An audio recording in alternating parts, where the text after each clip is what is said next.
Machine हैगी आ बाबा जी गाजर धोन लगे ठीक है। आ गाजर का गेयर आ स्टार्ट हो गया ठीक है जी। इहदे विच गाजर होंदियां इत्थों धो के इधरों पानी इधर आंदा रहना उतों खोलणगे वो पानी आना शुरू हो गया। इत्थों गाजर अंदर आनियां ठीक है। इहदे विच गाजर उधरों पानियां इधरों धुप के इधरों निकल आनियां ठीक है। तो आ गाजर की पैकिंग अदर होंदी पई सारे गाजर की इधर भाई में पैकिंग करन दे ठीक है। आ थोड़े सामने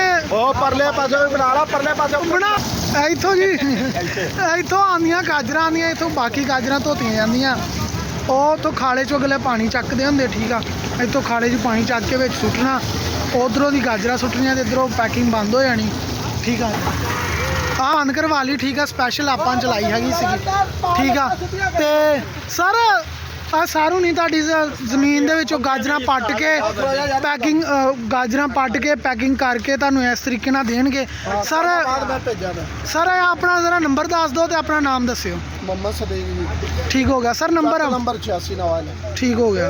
नंबर 0305 6753 6753 627 ठीक है। अगर किसी जिला सहीवाल के रहने वाले ठीक है इदां ही तुहानूं पैकिंग करके गाजरां पट के धो के ठीक है किते भी तुसीं समान भेजना होवे पैकिंग करवानी होवे सर उन्हां नाल राबता कर सकदे जे ते सारी उन्हां दी टीम उन्हां दे नाल आएगी। इदां लगा के इस तरीके नाल गाजरां तुहाडीआं बिल्कुल साफ करके आ पैकिंग होंदी पई जरा तुहानूं पैकिंग भी चेक करवा देना।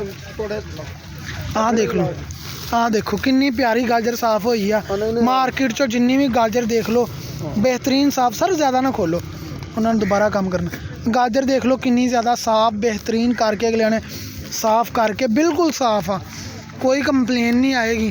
बाद इस तरीके पैकिंग भी ज़्यादा फायदा मैं इहदे च जो ज़्यादा साफ होएगी ज़्यादा फायदा होएगा सर। इस तरीके नहीं है कि नहीं जी बिल्कुल जी ठीक हो गया सर। और 200-400 रुपये महंगा थोड़ा बिकता है ठीक हो मार्केट में।